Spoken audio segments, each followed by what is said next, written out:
Hey, how's it going out there today, everybody? Hope everybody's having a great day. Long time no see. Just got back from vacation. Enjoyed that. Took the family on a road trip and went and seen some family in Tennessee. So lots of fun there. Had a good time. Everybody enjoyed it. So I made a video today. This video is about a load I picked up in Minnesota coming down here to North Carolina. I am in Tar Heel, North Carolina. Not to give away my location, but most of you probably know where I'm at if I'm in Tar Heel. It's Saturday, July 6th. Man, I keep wanting to say it's May or June for some reason. But it is July 6th. It's about noon. It's about as hot as the earth can be here right now.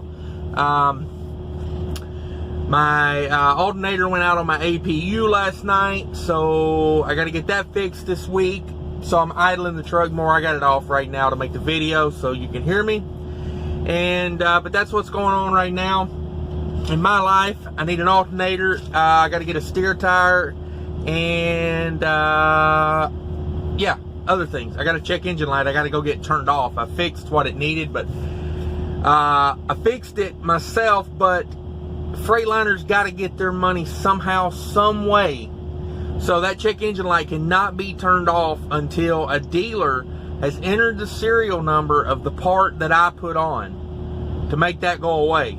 And if I leave it, they said eventually, yes, even though there's a new part on there, it won't acknowledge there's a new part. It will shut down my truck eventually. So thanks, Freightliner. But anyway, moving on, let's talk about some business. So I kind of strategized. I was going to take the week off before 4th of July, and then I was going to wait right up to the 4th of July, and you know, I was going to play the odds of catching somebody not being able to cover a load and take full advantage of them, because it's business and that's what you do. So it worked out real well. I brokered it from a large carrier, and even though I'm at Smithfield, it's not CR England I brokered it from, but it is a bigger refrigerated carrier. You would know the name if I said it. I'm not going to say it because I don't talk about my clients. But here's the thing.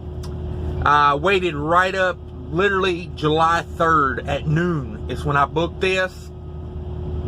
I had about a 76-mile deadhead to go pick it up, and so from there to North Carolina, it was 76 miles deadhead, like 13 and some change on loaded miles, and that puts me at about 1,400 miles total for the whole trip. Sorry for the shaking. They are unloading me right now. So I could have made this trip a little shorter than the 13. It was like 13-15, I think, on loaded miles. I made it about 60 miles more than it should have been because I dodged all the tolls. Well, I dodged most of the tolls through Chicago, and I was kind of coming down through there on July 4th afternoon. I didn't want to go through Chicago on a holiday night, you know, like that. So I went down 39 and cut across to 80. Probably saved myself a good $30, $40 in tolls doing that, and not to mention the traffic that I would have been dealing with. So that's what we did. We dropped down 39 over to 80. Could have took it on down 74 and went over to Indianapolis that way. Didn't do it that way. I don't know. I just didn't. So the load weighed 30,000 pounds total, gross weight, pallets and all, because they told me it was going to weigh 28, but it had 2,000 pounds of pallets. I don't know. So the load total pay was $3,900 total pay.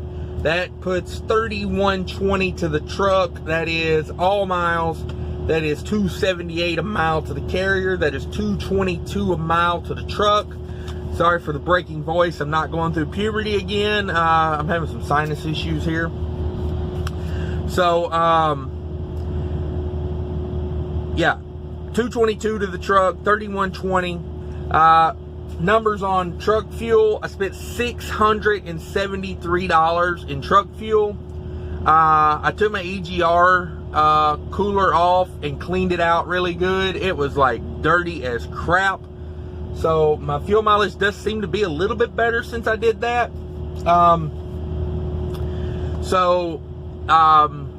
yeah, that's probably about 100, 120, maybe 150 more than I use on truck fuel, because I'm about a good eighth, almost a quarter of a tank more than when I started this trip. Reefer fuel, $92 in reefer fuel. It's probably about 30 more than I used. This load was a 26 degree start and stop load, so I didn't use that much reefer fuel. It wasn't extremely hot up in Minnesota, coming down through Indiana and Virginia last night. It was like 70 something degrees where I stopped last night, so didn't use a whole lot of reefer fuel. Got a full tank of reefer right now. So DEF, $16 in DEF. I paid $48 in tolls, $13 up in Illinois to come down 39 across 80. And then the West Virginia Turnpike got me for $35, maybe a little bit more, maybe a little bit less, somewhere in there. It's like $11.60 something a go. There's 3 of them. So total $48 in tolls. Variable cost $829 in variable cost. That leaves $22.91. Leaves me $22.91 after variable cost.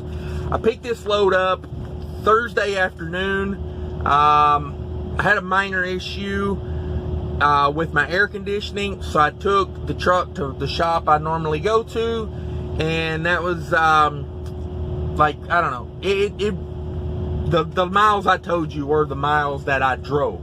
So really, realistically, this load probably should have been about 1,200 miles, because I drove out of route 50 miles to go up to the shop to get them to put a new air conditioner coil, whatever, the one in front of the radiator. It had a little hole in it, leaking out all my Freon.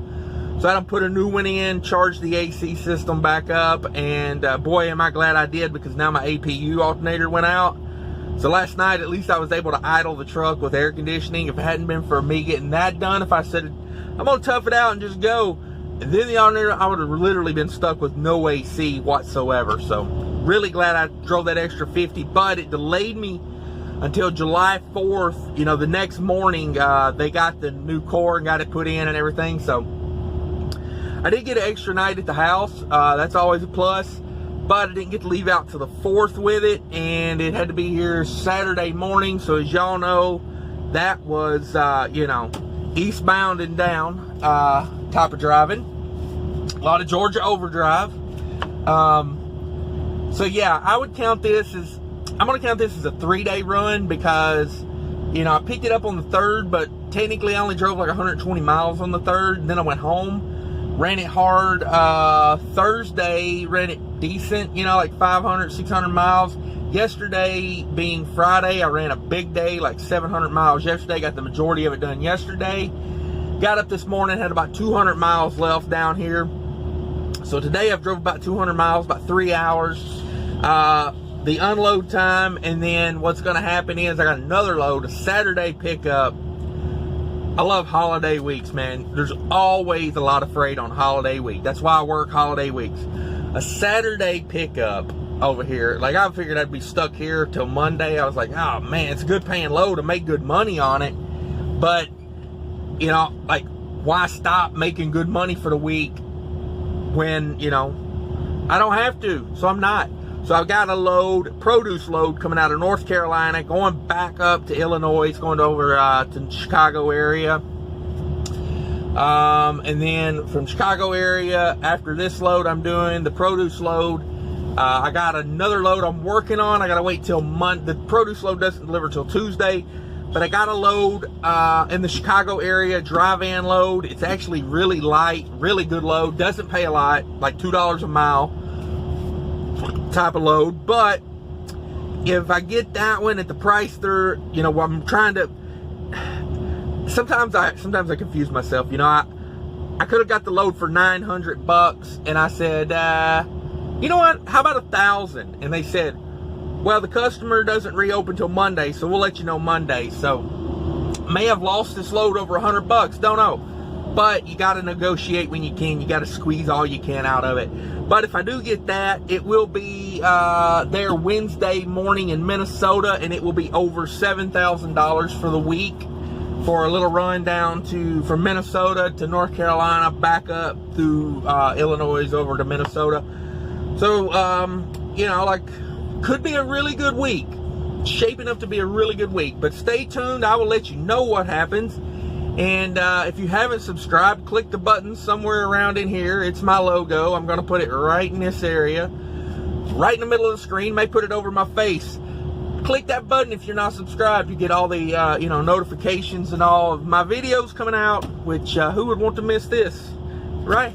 Anyway, guys, I appreciate everybody that has subscribed. I'm at like 313 subscribers right now. That's amazing to me, because I love telling my kids that I have 313 subscribers. They don't believe me every time I tell them. They're like, who would want to watch this? And I'm like, I don't know, but they're out there. So thanks, guys. I appreciate that. Making me somewhat impressive on some level. Thank you. Later, guys. Everybody have a great day. Take care of each other out there. Look out for one another. Bye.